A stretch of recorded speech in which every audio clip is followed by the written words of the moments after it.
Hi all, this is Thursday night. നാളത്തേക്കുള്ള കുറച്ച് മീൻകറി വെക്കുകയാണ് കേട്ടോ. ചൂര കിട്ടിയിരുന്നെന്ന് പറഞ്ഞിരുന്നല്ലോ. കേരാ ചൂരയാണ് കിട്ടിയത്, നെമ്മീൻ ചൂരയല്ല. നെമ്മീൻ ചൂര മുഷിപ്പ് കുറവുള്ള മീനും, കേരാ ചൂരയാണെങ്കിൽ വീട് മുഴുവൻ മീനിൻ്റെ മണം നിറയ്ക്കുന്ന ഒരു മീനുമാണ്. മീൻകറി വെക്കാനായിട്ട് കുറച്ച് തേങ്ങ വറുത്തെടുക്കുന്നുണ്ട്. ഞാൻ നേരത്തെ പറഞ്ഞിട്ടുണ്ടല്ലോ, ഫ്രിഡ്ജിലിരിക്കുന്ന ഉണങ്ങിയ തേങ്ങയൊക്കെ അമ്മ ഇതുപോലെ ഈ ഒരു പരുവത്തിൽ വറുത്ത് കുപ്പിയിലാക്കി ഫ്രിഡ്ജിൽ തന്നെ വെച്ചിരിക്കും.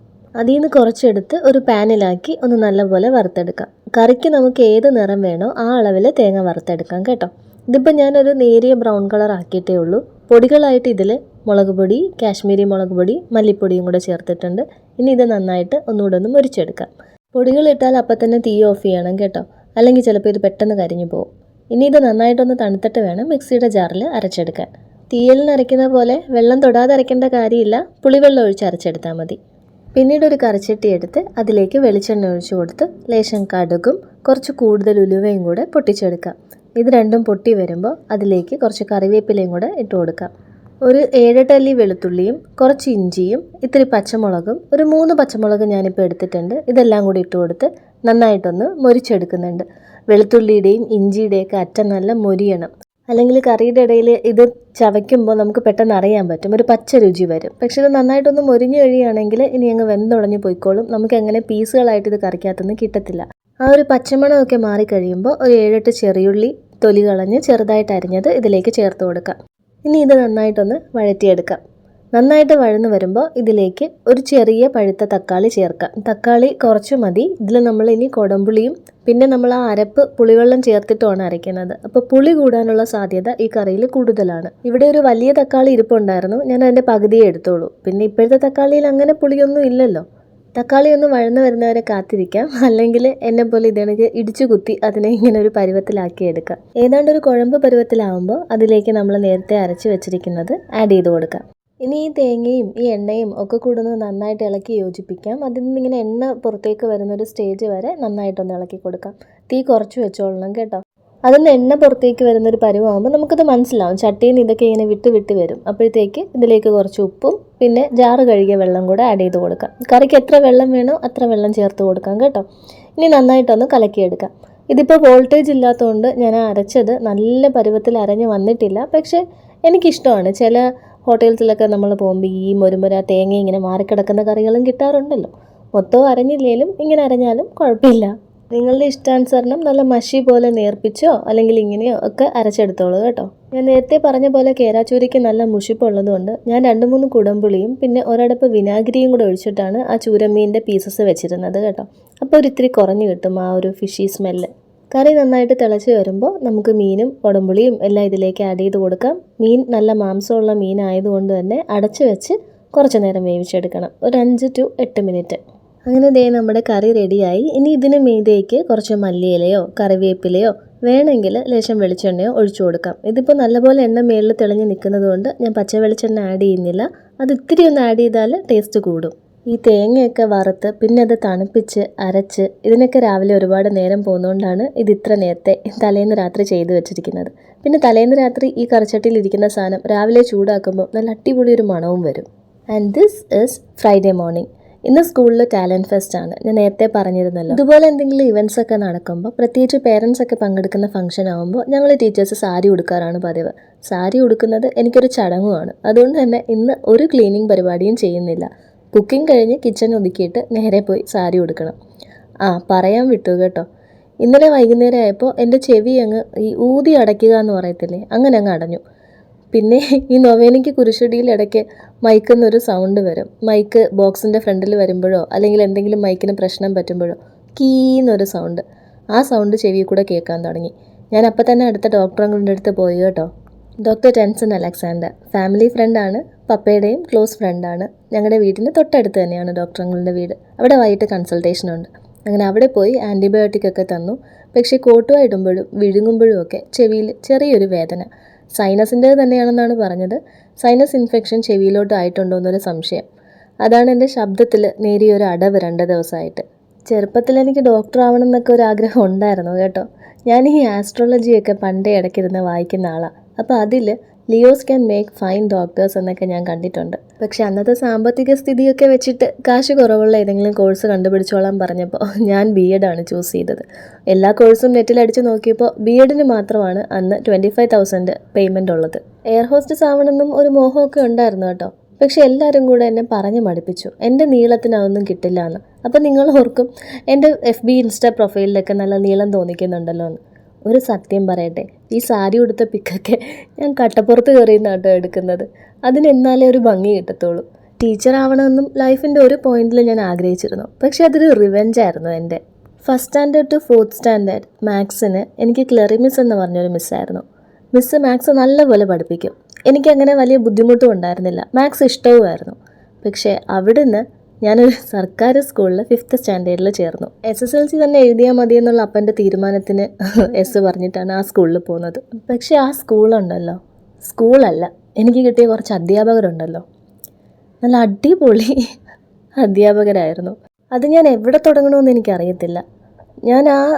ഞാൻ പഠിച്ചിരുന്നത് പള്ളിവക ഒരു സ്കൂളിലായിരുന്നു. ഈ സ്കൂളിലേക്ക് ചെന്നപ്പോൾ 4th കഴിഞ്ഞപ്പോൾ എൻ്റെ തലയിൽ മറ്റേ പണ്ട് ചൊറിയൊക്കെ വരുന്നു എന്ന് പറയത്തില്ലേ, ഇപ്പോൾ അതിനെന്താ പറയുന്നതെന്ന് എനിക്കറിയത്തില്ല. അതൊക്കെ എൻ്റെ ദേഹത്തും തലയിലും ഒക്കെ വന്നിരുന്നു കേട്ടോ ആ വെക്കേഷന്. അങ്ങനെ മുടിയൊക്കെ മൊട്ടയടിച്ചിട്ട് ഒരു തൊപ്പിയൊക്കെ വെച്ചിട്ടാണ് ഞാൻ സ്കൂളിൽ പോകുന്നത്. പക്ഷേ ചെന്ന ദിവസം തന്നെ അവരെന്നെ കൊണ്ട് ആ ക്യാപ്പ് മാറ്റിച്ചു. ഞാൻ ഭയങ്കര അൺകംഫർട്ടബിൾ ആയിരുന്നു. പക്ഷെ അവരത് വെച്ചിരിക്കാൻ എന്നെ സമ്മതിച്ചില്ല. പോരാത്തതിന് ഇവരൊക്കെ എന്നെ മൊട്ടച്ചീന്ന് വിളിക്കാൻ തുടങ്ങി. എനിക്ക് എങ്ങനെ ഇതൊക്കെ പറയണം, അല്ലെങ്കിൽ ഐ തോട്ട് ഇതൊക്കെ അങ്ങനെ ആയിരിക്കും, ചിലപ്പോൾ ആ സ്കൂളിൽ ഇങ്ങനെയൊക്കെ ആയിരിക്കും, ഇങ്ങനെ നമുക്കറിയത്തില്ലല്ലോ ഇതൊന്നും. ഇപ്പോഴായിരുന്നെങ്കിൽ ഇതിനൊക്കെതിരെ പേരൻസും ഒക്കെ ചിലപ്പോൾ പ്രതികരിച്ചേനെ. പക്ഷെ ഞാൻ പറഞ്ഞിട്ടില്ല കേട്ടോ, ഞാൻ വീട്ടിൽ വന്ന് അങ്ങനെ പറഞ്ഞിട്ടില്ല. എനിക്കവിടെ പഠിക്കണ്ടെന്ന് ഞാൻ പറഞ്ഞിട്ടുണ്ടെങ്കിലും കാര്യമൊന്നും പറഞ്ഞിട്ടില്ല. വേറൊരു മിസ്സാണെങ്കിൽ നമ്മൾ അവിടെ ടീച്ചർ എന്നാണ് കേട്ടോ വിളിക്കുന്നത്. പുള്ളിക്കാരി ക്ലാസ്സിൽ വന്നിട്ട് ഒരു സൈഡിൽ പോയി നിന്നിട്ട് സാരിയുടെ പ്ലീറ്റൊക്കെ അഴിച്ച് അത് വീണ്ടും നന്നായിട്ടൊക്കെ ഉടഞ്ഞ് കുത്തി ഉടുത്ത് ഇങ്ങനെ റെഡി ആയിക്കൊണ്ടിരിക്കും. എന്നിട്ട് പുള്ളിക്കാരത്തിയുടെ മുതുക് ചൊറിയുമ്പോൾ നടന്നു വന്ന് നമ്മുടെ സ്കെയിലെടുത്ത് മുതുക് ചൊറിഞ്ഞുകൊണ്ടിരിക്കും. പിന്നെ ഈ നോട്ട്സ് ഒന്നും നമുക്ക് തരുന്ന ഒരു പരിപാടിയേ ഇല്ല കേട്ടോ. ഞങ്ങളുടെ ഈ സ്കൂളിൻ്റെ അടുത്ത് ഒരു ട്യൂട്ടോറിയൽ കോളേജ് ഉണ്ട്, ഗാർഡൻ ഓഫ് സ്റ്റുഡൻസ് എന്ന് പറയുന്നത്. അവിടുത്തെ സാറന്മാർ എല്ലാ ദിവസവും വൈകുന്നേരം ഓരോ സബ്ജക്റ്റ് വീതം പഠിപ്പിച്ച് അതിനൊരു നോട്ട്ബുക്കും തന്ന് ആ നോട്ടിൽ നോട്ട് എഴുതി തരും. അല്ലെങ്കിൽ നമ്മൾ ലേബർ ഇന്ത്യ, കൊച്ചുതുമ്പി ഇതുപോലുള്ള ഗൈഡ്സ് മേടിക്കണം. സ്കൂളിൽ നിന്ന് കാര്യമായിട്ട് നോട്ട്സ് ഒന്നും കിട്ടാൻ പോകുന്നില്ല. അവിടുന്ന് തുടങ്ങിയതാണ് മാത്സിനോടുള്ള എൻ്റെ വെറുപ്പ്. അതിന് കാരണങ്ങൾ ഒരുപാടുണ്ട് കേട്ടോ. എനിക്ക് കിട്ടിയ മാത്സ് ടീച്ചേഴ്സ് എല്ലാം എനിക്ക് ഒരുപാട് ട്രോമാസ് തന്നിട്ടുള്ള ആൾക്കാരാണ്. ഞങ്ങളൊരു 6th 7th ഒക്കെ എത്തിയപ്പോൾ ഒരു മാത്സ് ടീച്ചർ ഉണ്ടായിരുന്നു ഞങ്ങൾക്ക്. ഇതൊക്കെ ഞാനിപ്പോൾ പറയുന്നത് എന്തിനാന്ന് വെച്ചാൽ എവിടെയെങ്കിലും ഇരുന്ന് അവരിത് കേൾക്കണം കേട്ടോ. എൻ്റെ ഒരു ഫ്രണ്ടിൻ്റെ പപ്പ ഗൾഫിൽ നിന്ന് വന്നു. അപ്പോൾ പുള്ളിക്കാരന് ഒരുപാട് CDs കൊണ്ടുവന്നിട്ടുണ്ടായിരുന്നു. അന്ന് കൊച്ചി രാജാവിലെ പാട്ടൊക്കെ ഇങ്ങനെ ഹിറ്റായിട്ട് നടക്കുന്ന സമയമാണ്. അതിൽ കൊച്ചി രാജാവിൻ്റെ CD ഉണ്ടെന്ന് അവൾ പറഞ്ഞു. ഞാനത് കൊണ്ടുതരുമോ എന്നും ചോദിച്ചു. അവളത് കൊണ്ടുവന്നു. ഞാനത് ബാഗിൽ വെച്ച് വീട്ടിൽ കൊണ്ടുവന്നു. വീട്ടിൽ ഞാനും പപ്പയും ചെല്ലമ്മാൻ്റെയും ഞങ്ങളെല്ലാവരും കൂടി ഇരുന്ന് അത് കാണുകയും ചെയ്തു. പിറ്റേന്ന് ഞാൻ ആ CD തിരിച്ചും കൊണ്ടു കൊടുത്തു. ഒരു 2 ദിവസത്തിനുള്ളിൽ ആ സ്റ്റാഫ് റൂമിലും ആ സ്കൂളിലും എന്തൊക്കെ കഥകളാണെന്നറിയാം അതിൻ്റെ പുറത്ത് വന്നത്. നിങ്ങൾക്ക് ഊഹിക്കാമല്ലോ. ഇവർക്ക് പരദൂഷണം പറയാൻ ഒന്നും ഇല്ലാഞ്ഞിട്ട് ഒന്നും ചോദിക്കാതെ എൻ്റെ അടുത്തോ അല്ലെങ്കിൽ ആ കുട്ടീൻ്റെ അടുത്തോ, ഇത് ഞങ്ങളുടെ ക്ലാസ്സിൽ എല്ലാവർക്കും അറിയാം ഞാൻ ഏത് CD ആണ് കൊണ്ടുപോയത്, ഞാൻ ഏത് CD ആണ് തിരിച്ചു കൊണ്ടു കൊടുത്തതെന്ന്. ഞാൻ വീട്ടിൽ വന്ന് ആരോടും പറയാതെ ഒരുപാട് കരഞ്ഞു തീർത്തിട്ടുണ്ട്. അത് കഴിഞ്ഞ് ഒരു മീറ്റിംഗ് പോലെ എന്തോ ഒരു സമയത്ത് ഇവർ ചെന്ന് എൻ്റെ ആ ഫ്രണ്ടിൻ്റെ പേരൻസിനോട് ഞാൻ ശരിയല്ല, എൻ്റെ കൂടെ കൂട്ടുകൂടരുത്, കൂട്ടുകൂടിയാൽ അവളുടെ സ്വഭാവം നശിക്കും എന്നൊക്കെ പറഞ്ഞു. ഇതുപോലെ തന്നെ എൻ്റെ പേരൻസിനോടും ഇങ്ങനെ തന്നെയാണ് അവർ പറഞ്ഞത്. ആ കുട്ടിയുടെ സ്വഭാവം ശരിയല്ല, നിങ്ങളുടെ മോൾ ആ കുട്ടിയുടെ കൂടെ കൂടിയാൽ ചീത്തയാവും. ഇത് രണ്ടും 2 സൈഡിൽ നിന്ന് ഇങ്ങനെ പറഞ്ഞെന്ന് ഞാനും എൻ്റെ ആ ഫ്രണ്ടും അങ്ങോട്ടും ഇങ്ങോട്ടും പറഞ്ഞു. ഞങ്ങൾക്ക് മനസ്സിലായി ടീച്ചർ ഇതിൻ്റെ ഇടയിൽ നിൽക്കുന്നുണ്ടെന്ന്. പക്ഷെ എന്തിനാണ് നിങ്ങൾക്ക് എന്ത് കിട്ടി? ഏതായാലും നിങ്ങൾക്കും ഞങ്ങളുടെ പേരൻസിനൊക്കെ ഒരുപാട് നന്ദിയുണ്ട്. ഇന്നേ വരെ ഞങ്ങൾ പിന്നെ പരസ്പരം മിണ്ടിയിട്ടില്ല. അതുമാത്രമല്ല ഞങ്ങൾ തമ്മിൽ പിന്നെ ഒരുപാട് ക്ലാഷസും ഉണ്ടായി. ഒരു വൈരാഗ്യം പോലെയായി അങ്ങോട്ടും ഇങ്ങോട്ടും. പിന്നെ അവിടെ വേറൊരാളുണ്ടായിരുന്നു കേട്ടോ, ഒരു അധ്യാപകൻ. പുള്ളിക്കാരൻ ഒരു റൂമിൽ ഒറ്റയ്ക്കായിരിക്കുക. പ്രോജക്റ്റ് വർക്ക്സ് ഒക്കെ സബ്മിറ്റ് ചെയ്യേണ്ട, എന്തിന് ഹോംവർക്ക് സബ്മിറ്റ് ചെയ്യണമെങ്കിൽ പോലും ആ റൂമിൻ്റെ ഫ്രണ്ടിൽ നമ്മൾ വരിയായിട്ട് നിൽക്കണം. എന്നിട്ട് ഓരോരുത്തർ വിധവേ അകത്ത് കയറാവൂ. ആൺകുട്ടികളൊക്കെ കയറുമ്പോൾ കാലിലും കൈക്കുമൊക്കെ അടി കിട്ടുന്ന സൗണ്ട് നമുക്ക് കേൾക്കാൻ പറ്റും. പക്ഷെ പെൺകുട്ടികൾ കയറുമ്പോൾ ഉണ്ടല്ലോ, പുള്ളി നമ്മുടെ കയ്യിൽ പിടിക്കും. എന്നിട്ട് ഇങ്ങനെ കൈ മേലേക്ക് ഇങ്ങനെ കൊണ്ടുവന്നുകൊണ്ടേയിരിക്കും. നമ്മുടെ ആ ഷർട്ടിൻ്റെ സ്ലീവ്സ് ഇങ്ങനെ പൊക്കുകയും താക്കുകയും ചെയ്തുകൊണ്ടിരിക്കും. എന്തിനാണെന്നുള്ളത് ഞാൻ പിന്നെ പണ്ടേ എനിക്ക് ഈ ഹൈറ്റും വെയിറ്റും ഒന്നുമില്ലായിരുന്നു. ഏറ്റവും ലാസ്റ്റ് എൻ്റെ ക്ലാസ്സിൽ മെച്ചുവേർഡ് ആവുന്ന ആൾ ഞാനാണ്. ഇതിനിടയിൽ ഒരു മുസ്ലിം കുട്ടിയുടെ പേരൻസ് വന്ന് പ്രശ്നം ഉണ്ടാക്കുന്നതും ഞാൻ കണ്ടിട്ടുണ്ട്. എന്തോ ഹി മിസ്ബിഹേവ്ഡ് എന്നും പറഞ്ഞിട്ട്. പിന്നെ ഒരു കുട്ടീൻ്റെ അടുത്ത് he ask for A kiss. അപ്പോൾ അത് കഴിഞ്ഞപ്പോൾ പിള്ളേരൊക്കെ തന്നെ അതിനെ കളിയാക്കാൻ തുടങ്ങി, അങ്ങനെ ഉമ്മ കൊടുത്തതിന്.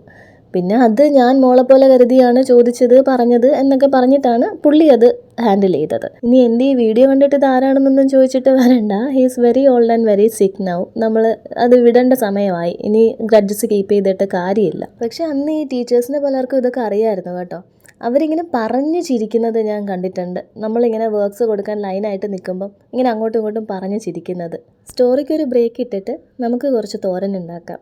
കടുക് തീരെ ഇല്ല കേട്ടോ. ലില്ലിയമ്മച്ചി അറിഞ്ഞാൽ വഴക്ക് പറയും. കടുകും ഉപ്പും വീട്ടിൽ തീരരുതെന്ന് അമ്മച്ചി പറയുന്നത്. അതുകൊണ്ട് ജീരകവും വെളുത്തുള്ളിയും ഇട്ട് താളിച്ചിട്ട് അതിലേക്ക് കുറച്ച് തേങ്ങയും ലേശം ചെറിയുള്ളി അരിഞ്ഞതും പിന്നെ ഇത്തിരി മഞ്ഞപ്പൊടിയും കൂടെ ആഡ് ചെയ്ത് നന്നായിട്ട് ചിക്കി ഒന്ന് മുരിച്ചെടുക്കുന്നുണ്ട്. തേങ്ങ മിക്സിയുടെ ജാറിൽ ഇതേ അരപ്പിട്ട് അരച്ചും എടുക്കാം. പക്ഷേ എനിക്ക് മടിയും ഇനി സാരി ഉടുക്കേണ്ട സമയവും അടുത്ത് വരുന്നു. അതുകൊണ്ട് വെറുതെ ഒന്ന് ചിക്കി എടുക്കുന്നതേ ഉള്ളൂ. അതങ്ങനെ ചിക്കി എടുത്തിട്ട് ഇതിലേക്ക് ഞാൻ ഇന്നലെ കുറച്ച് പയർ അരിഞ്ഞ് വെച്ചിരുന്നു. ആ പയറിന് പയറെന്നാണോ പറയുന്നതെന്ന് എനിക്കറിയത്തില്ല. ബീൻസ് അല്ല, കുറച്ചുകൂടെ ഫ്ലഷി ആയിട്ടുള്ള നേർത്തൊരു സാധനം. അത് ഞാൻ ചെറുതായിട്ട് അരിഞ്ഞ് വെച്ചിട്ടുണ്ടായിരുന്നു. അത് ഇതിലേക്ക് ഇട്ട് കൊടുത്ത് ഉപ്പും കൂടെ ആഡ് ചെയ്ത് കൊടുത്തിട്ട് നന്നായിട്ട് ഇളക്കി അടച്ചു വെക്കുവാണ്. ഇത് ഞാൻ അരിഞ്ഞ് ഫ്രിഡ്ജിൽ വെച്ചപ്പോൾ മഞ്ഞപ്പൊടിയും ഉപ്പും ഇട്ടാണ് അരിഞ്ഞ് വെച്ചിരുന്നത് കേട്ടോ. പിന്നെ അത് കഴിഞ്ഞപ്പോൾ ഞാൻ 9th പഠിക്കുമ്പോൾ നമുക്ക് ഈ ഗാന്ധി ജയന്തിക്ക് സ്കൂളിൽ സേവനവാരം ഉണ്ടല്ലോ. ആ സേവനവാരം നടക്കുന്ന സമയത്ത് 10th ഒരു ചേട്ടൻ എനിക്കൊരു ലവ് ലെറ്റർ തന്നു.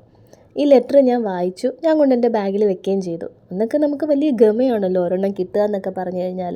എന്നെ സംബന്ധിച്ചാണെങ്കിൽ ഞാൻ പറഞ്ഞല്ലോ, ഞാൻ ഏറ്റവും ലേറ്റായിട്ട് മെച്ചുവേർഡ് ആയ ഒരാളാണ്. ബാക്കിയുള്ള കുട്ടികളെയൊക്കെ ആൺകുട്ടികൾ വായി നോക്കുന്ന സമയത്ത് എന്നെയൊന്നും ആരും തിരിഞ്ഞു പോലും നോക്കിയിട്ടില്ല. അതുകൊണ്ട് ഞാനിത് കിരീടത്തിലെ പൊന്തുവല് പോലെ കൊണ്ട് വെക്കുകയും ചെയ്തു. പിറ്റേ ദിവസം സ്കൂളിൽ ചെന്നപ്പോഴത്തേക്ക് സ്റ്റാഫ് റൂമിലൊക്കെ വലിയ ചർച്ച സേവനവാരത്തിന്. ആ ചേട്ടനത് തന്നത് ഞാൻ ക്ലാസ്സിൻ്റെ അകം തൂക്കുന്നു, ചേട്ടൻ പുറത്ത് പോച്ച എങ്ങാണ്ട് പറിച്ചുകൊണ്ടിരുന്നപ്പോൾ ജനൽ വഴിയാ തന്നത്. ഇത് പിന്നെ പിറ്റേ ദിവസം വന്ന കഥ അൺസഹിക്കബിൾ ആയിരുന്നു. സ്റ്റാഫ് റൂമിൽ വിളയുന്നതാണ് ഇതൊക്കെ. അപ്പോൾ മാത്സ് ടീച്ചർ വേറൊരാളാണ്. ഈ കഥയുടെ ഒരു വേർഷൻ കേട്ടപ്പോൾ എനിക്ക് സഹിക്കാൻ പറ്റിയില്ല. ഞാൻ നേരെ വീട്ടിൽ വന്നിട്ട് ഒരു പൊട്ട ബ്ലേഡ് എടുത്ത് ഒരു പരിപാടി ഒപ്പിച്ചു. ചെല്ലമ്മേൻ്റിക്ക് ഇത് കണ്ടപ്പോൾ ദേഷ്യവും സങ്കടവും ഒക്കെ വന്നു. ചെല്ലമ്മേൻ്റി ലില്ലിയമ്മച്ചിയുടെ അനിയത്തിയാണ് കേട്ടോ. പുള്ളിക്കാരത്തി പിറ്റേ ദിവസം സ്കൂളിൽ വന്നു. പ്രിൻസിപ്പലിനെ കണ്ട് ഒരുപാട് പറഞ്ഞു, എന്തിനാ ഇങ്ങനെയൊക്കെ പറഞ്ഞുണ്ടാക്കുന്നത്, ഇതൊക്കെ അങ്ങനെയുള്ള കാര്യങ്ങളല്ലേ, അങ്ങനെ ഇങ്ങനെയെന്നൊക്കെ. പ്രിൻസിപ്പൽ സാറും പറഞ്ഞു ഞാൻ മിസ്സിനെ വിളിച്ച് ചോദിക്കാം എന്താണ് നടന്നത്, ഏതാ നടന്നതെന്നൊക്കെ. കുറച്ച് കഴിഞ്ഞപ്പോൾ ഈ മിസ്സിനെ, അതൊരു മാത്സ് മിസ്സായിരുന്നു, വേറൊരു മാത്സ് മിസ്സ് അകത്ത് വിളിപ്പിക്കുന്നത് ഞാൻ കണ്ടു. പിന്നെ അത് കഴിഞ്ഞ് എന്നോട് സംസാരിച്ച പ്രിൻസിപ്പൽ എന്നോട് ആദ്യം സംസാരിച്ച ആളല്ലായിരുന്നു. അതായത് സ്വഭാവത്തിൽ ആദ്യത്തെ ആളല്ലായിരുന്നു. ആ കത്ത് എൻ്റെ കയ്യിലുണ്ട്, ഇങ്ങനെ ഇത്ര വൃത്തികെട്ട രീതിയിലാണോ നിങ്ങൾ അങ്ങോട്ടും ഇങ്ങോട്ടും എഴുതുന്നതെന്നൊക്കെ പറഞ്ഞിട്ട്. കത്ത് അപ്പോഴും എൻ്റെ കയ്യിലിരിക്കുകയാണ്. ഇതെങ്ങനെ ഇവരുടെ കയ്യിലിരിക്കുന്നു എന്ന് എനിക്ക്, അവർ ഒന്നെങ്കിലും എഴുതി കൊടുത്തിട്ടുണ്ടാവും, എനിക്കറിയത്തില്ല എന്തിനാണ് ഇങ്ങനെയൊക്കെ ചെയ്യുന്നതെന്ന്. എൻ്റെ അടുത്തൊരു ഗ്രഡ്ജ് പോലായിരുന്നു ഈ പുള്ളിക്കാരത്തിക്കും. ഏതായാലും ഞങ്ങൾ രണ്ടുപേരും ആ ഇഷ്യൂടെ രണ്ട് വഴിക്കായി. ഇപ്പോൾ we both are happily married കേട്ടോ. നിങ്ങൾക്ക് സമാധാനിക്കാം, ഞങ്ങൾ ഒന്നിച്ചിട്ടില്ല. പക്ഷെ നിങ്ങൾ ചുമ്മാ ഇരുന്ന് കഥ പറയാൻ വേണ്ടി ഉണ്ടാക്കിയെടുത്ത അറ്റവും വാലും മൂലയൊക്കെ ഉണ്ടല്ലോ, അതൊക്കെ എനിക്ക് എത്രത്തോളം ഹേർട്ടിംഗ് ആയിരുന്നു എന്നുള്ളത് നിങ്ങൾക്ക് മനസ്സിലാവില്ല. നിങ്ങൾ രണ്ടുപേരുടെയും വീട്ടിൽ ബോംബ് വെച്ച് തകർക്കണം എന്നൊക്കെ ഞാൻ ഒരുപാട് ആഗ്രഹിച്ചിട്ടുണ്ട്. പിന്നെ അത് കഴിഞ്ഞ് ഞാൻ പ്രാർത്ഥിക്കാൻ തുടങ്ങി, ഞാനൊരു ടീച്ചർ ആവണം, നിങ്ങളുടെ മക്കളോ ചെറുമക്കളോ എൻ്റെ മുമ്പിൽ വരണമെന്ന്. അത് റിവെഞ്ച് എടുക്കാനല്ല കേട്ടോ, അവരെ കൊണ്ട് പറയിക്കാനാണ്, അവരുടെ വായിന്ന് നിങ്ങളെ കേൾപ്പിക്കാനാണ്. എൻ്റെ ഫേവറേറ്റ് ടീച്ചർ മേരി ലയോണ മിസ്സാണെന്ന്. അപ്പോൾ നിങ്ങൾക്ക് എൻ്റെ പേര് ഓർമ്മ വരുമല്ലോ. പിന്നെ ഇതൊരു സിനിമയായിരുന്നെങ്കിൽ ഞാൻ ഇതിൻ്റെ ക്ലൈമാക്സ് ആയിട്ട് കാണുന്നൊരു സീനുണ്ട്. ഞാനങ്ങനെ അവരുടെ പേരക്കുട്ടിയുടെ ടീച്ചറായിട്ട് ഇരിക്കുമ്പോൾ അവരെപ്പോഴെങ്കിലും ഒരു മീറ്റിംഗ് അറ്റൻഡ് ചെയ്യാൻ വരുന്നതും അവരെ രണ്ടുപേരെയും മുന്നിലിരുത്തിയിട്ട് ചിരിച്ചുകൊണ്ട് നിങ്ങൾ എന്നോട് ചെയ്തതൊക്കെ ഞാൻ ഈ കുട്ടികളോടൊന്ന് ചെയ്തു നോക്കട്ടെ എന്ന് ചോദിക്കുന്ന ഒരു സീൻ. BEd ടീച്ചേഴ്സ് ആ സമയത്ത് ക്ലാസ്സിൽ വരുമ്പോൾ എൻ്റെ ക്ലാസ്സിലുള്ള കുട്ടികളിൽ ഒരു 10 പേരെങ്കിലും പറയും പെൺകുട്ടികൾ നല്ലപോലെ പഠിക്കുന്ന ലയോണയാണ്, പക്ഷെ മാത്സ് അധികം പഠിക്കത്തുമില്ല. അങ്ങനെയുള്ള എന്നെ നിങ്ങൾ എന്തൊക്കെയാണ് പറഞ്ഞ് എത്ര ഇല്ല, ഞാനിനി അത് വീണ്ടും പറയുന്നില്ല, അവർക്ക് ദൈവം കൊടുക്കട്ടെ. പക്ഷേ എൻ്റെ ഈ ആഗ്രഹങ്ങളൊന്നും നടന്നില്ലെങ്കിലും ഞാൻ ആദ്യം പറഞ്ഞ എൻ്റെ ക്ലെറിമിസ് ഇല്ലേ, മിസ്സിൻ്റെ ചെറുമോള് ഇപ്പം എൻ്റെ സ്കൂളിൽ ഞാനാണ് അവളെ പഠിപ്പിക്കുന്നത്. And I consider it as A blessing now. ഇപ്പം ഞാനൊരു അധ്യാപികയാണ്, ഞാൻ നല്ലൊരു അധ്യാപികയാണ്. ഞാൻ നിങ്ങളെപ്പോലെ ഒന്നുമല്ല. കാരണം I have seen the worst. എങ്ങനെ ഒരു വേഴ്സ്റ്റായിട്ടുള്ള ടീച്ചർ ആവാമെന്നുള്ളത് ഞാൻ കണ്ടതുകൊണ്ട് തന്നെ I am the best now. ഇത് സാബു ചേട്ട, ലില്ലിയംച്ചിയുടെ മറ്റൊരനിയത്തി മേരിക്കുട്ടി ആൻറ്റിയുടെ മോൻ. 2021-22 കേരള സർക്കാരിൻ്റെ അധ്യാപക അവാർഡിന് അർഹനായ സാബു സാറ്, എൻ്റെ സാബു ചേട്ട. ഇപ്പോൾ പുള്ളിയാണ് എൻ്റെ റോൾ മോഡൽ. അപ്പോൾ പിന്നെ ബെസ്റ്റ് ആവാണ്ടിരിക്കുമോ? എൻ്റെ ചേട്ടനൊരു വള്ളമുണ്ട് എന്ന് എൻ്റെ ഉപ്പുപ്പാക്കൊരു ആന ഉണ്ടായിരുന്നു എന്ന് പറയുന്ന അതേ അഭിമാനത്തോടെയാണ് ഞാൻ ഇതും പറയുന്നത്. വള്ളത്തിലെ ഇന്നത്തെ വിശേഷങ്ങളും കൂടെ ഞാനൊന്ന് കാണിച്ചു തരാം. ഇത് വാടി ഹാർബറാണ് കേട്ടോ. വള്ളത്തിൽ നിന്ന് കൊഞ്ചിൻ്റെ പണിയായിരുന്നു കേട്ടോ, ചെമ്മീൻ്റെ. രാവിലെ 5 മണിക്കാണ് ഇപ്പോൾ വള്ളം എടുക്കുന്നതെന്നാണ് ചേട്ടൻ പറഞ്ഞത്. രാത്രി ഈ കൊഞ്ച് കിട്ടാറില്ല അത്ര. നാരൻ ചെമ്മീൻ, ഇത് നാരൻ ചെമ്മീനാണ്. ഇതിനെ പിടിക്കുന്ന വലയുടെ പേരെന്താണെന്നറിയോ? ഡിസ്കോ വല. റാണി വല വേറൊരെണ്ണമാണ്, അത് രാത്രി ഇടുന്ന വലയാണ്. അതിൽ പിടിക്കുന്ന ചെമ്മീൻ വേറെന്തോ വെറൈറ്റിയാണ്. ഇത് ഡിസ്കോ വലയിൽ പെടുന്ന നാരൻ ചെമ്മീനാണ്. എന്നിട്ടെന്താ വീട്ടിൽ ചെമ്മീൻ ഇല്ലാത്തതെന്നൊന്നും ചിന്തിക്കരുത് കേട്ടോ. ഈ വള്ളം എടുത്തിട്ട് അധികം ആയിട്ടില്ല. ഇത് ഫിഷറീസിൽ നിന്ന് ലോൺ കിട്ടുന്ന കാശ് കൊണ്ട് എടുക്കുന്ന വള്ളമാണ്.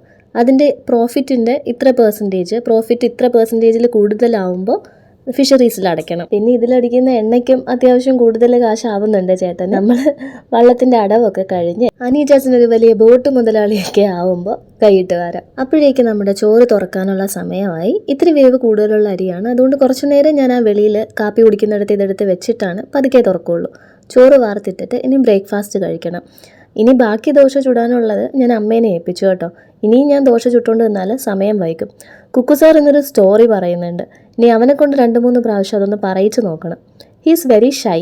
ഇവിടെ നല്ല ആടിപ്പാടി കൈയൊക്കെ എടുത്ത് ആക്ഷനൊക്കെ കാണിച്ച് പറയും.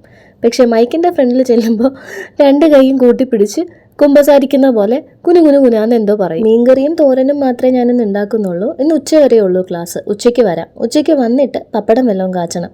അപ്പോഴേക്ക് ലില്ലിയമ്മച്ചിക്കോ അലനോ മീൻ കിട്ടിയാൽ അതെടുക്കുകയും ചെയ്യാം. കാരണം മുമ്പേ പറഞ്ഞിട്ടുണ്ടല്ലോ, ഫ്രൈ ഇല്ലാതെ ഇവിടെ ആൾക്കാർക്ക് ബുദ്ധിമുട്ടാണ് കഴിക്കാനൊന്ന്. ഫ്രൈ ചെയ്യാൻ മീൻ പീസസ് ഇരിപ്പില്ല. ഫ്രൈ ചെയ്യാനായിട്ട് അതൊന്ന് പീസ് എടുത്തു കഴിഞ്ഞാൽ കറിക്കൊട്ടും പീസ് ഉണ്ടാവത്തുമില്ല. അതുകൊണ്ട് ഞാൻ വിചാരിച്ചു ഒന്നും കിട്ടിയില്ലെങ്കിൽ വന്നിട്ട് വേണമെങ്കിൽ വല്ല പപ്പടവും കൂടെ കാച്ചിട്ട് ചോറ് കഴിക്കാമെന്ന്. കുക്കുവിന് ബ്രേക്ക്ഫാസ്റ്റിന് ഗോതമ്പ് ദോശയും പൈനാപ്പിൾ ജാമുമാണ് കേട്ടോ കൊടുക്കുന്നത്. ജാം അവൻ ആകെ കഴിക്കുന്നത് ഗോതമ്പ് ദോശയ്ക്കൊപ്പമാണ്. ബ്രെഡിൻ്റെ ഒപ്പം ജാം എന്തായാലും കഴിക്കില്ല, വളരെ പാടാണ് കഴിക്കാൻ.